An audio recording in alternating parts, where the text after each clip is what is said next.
saya, Pesta Orcas Tanggang, akan menjelaskan mengenai pengenalan sistem pendidikan di Finlandia. Pertama, fakta-fakta tentang Finlandia. Untuk populasi 5,6 juta, 17 penduduk per kilometer persegi.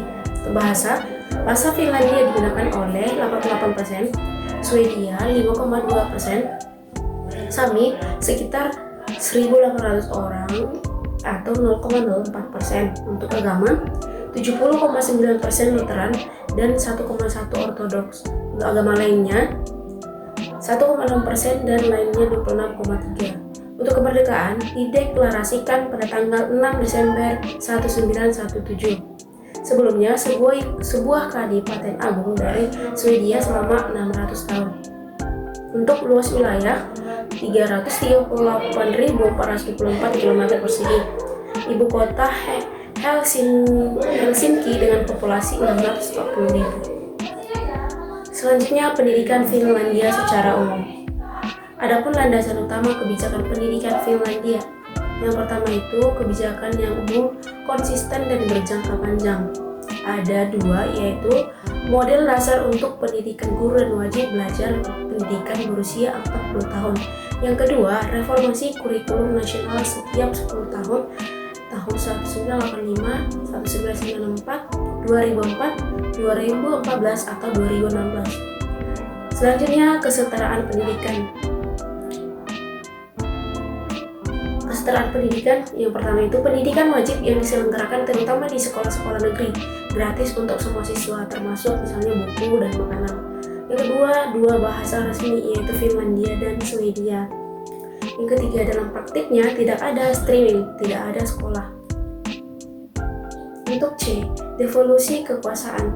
Keputusan ke tingkat lokal, otoritas lokal bersama dengan kepala sekolah dan guru merencanakan kurikulum lokal. Penilaian dikeluarkan berdasarkan kurikulum nasional dan mengalokasikan sumber daya untuk sekolah. Guru memilih materi pembelajaran, merancang, dan mengatur penilaian dan terlibat dalam proses kurikulum. Untuk selanjutnya, budaya kepercayaan. Tidak ada inspektur atau pengawasan, tidak ada ujian nasional, hanya berbasis sampel base. Yang selanjutnya, guru dalam pendidikan sekolah di Finlandia. Untuk seorang guru sekolah dasar kelas 1 hingga kelas 6 usia 7 hingga 13 tahun. Guru biasanya memenuhi syarat untuk mengajar semua 13 mata pelajaran sekolah di tingkat sekolah dasar. Untuk seorang guru mata pelajaran biasanya mengajar kelas 7 hingga 12 yang usianya itu 13 hingga 19 tahun. Memenuhi syarat untuk mengajar hanya dalam mata pelajaran mayor atau minornya. Biasanya mengajar satu mata pelajaran mayor dan satu mata pelajaran minor.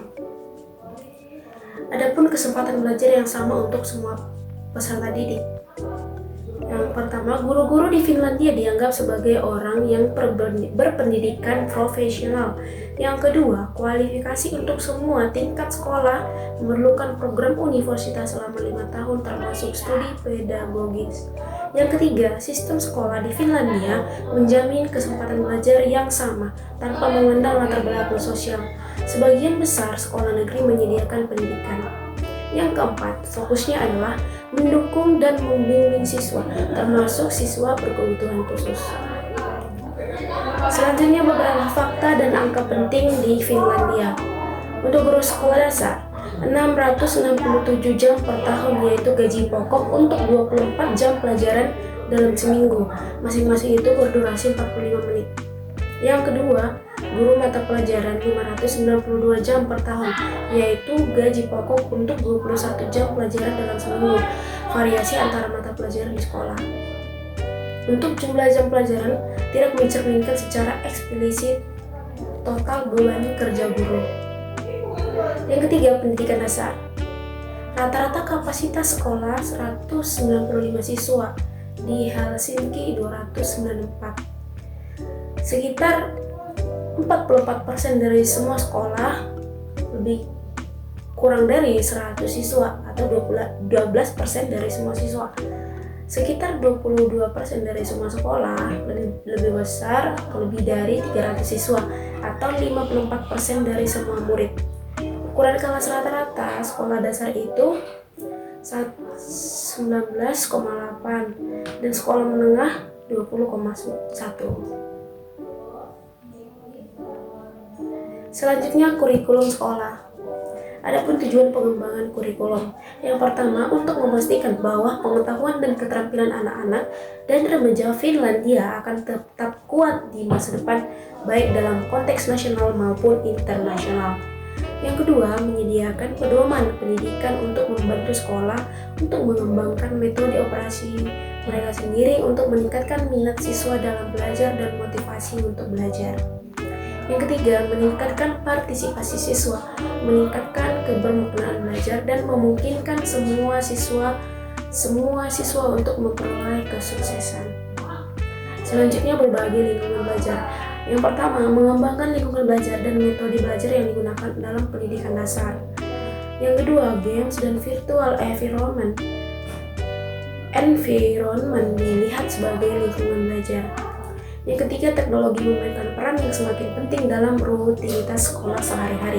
Yang keempat, memungkinkan siswa untuk terlibat dalam pengembangan dan pemilihan lingkungan belajar mereka sendiri.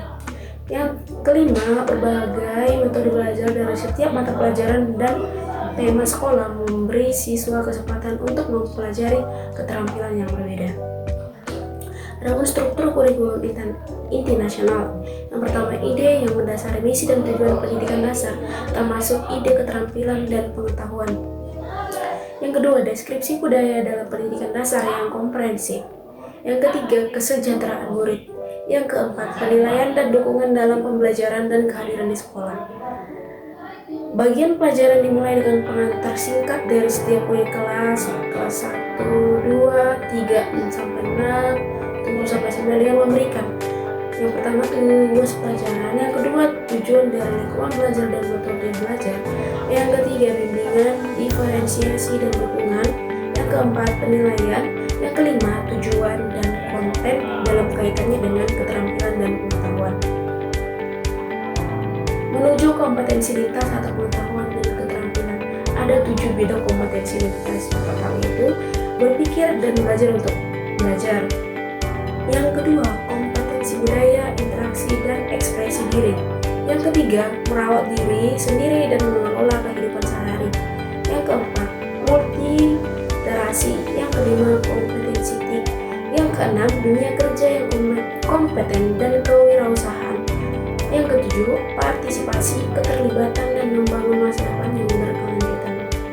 Untuk penilaian sekolah, kurikulum nasional menguraikan prosedur penilaian. Yang pertama, tujuan dan konten dijelaskan dalam 3 bagian, kelas 1-2, 3-6, dan 7-9. Kurikulum menggambarkan sifat pendidikan, tidak ada standar atau tujuan yang tepat untuk belajar.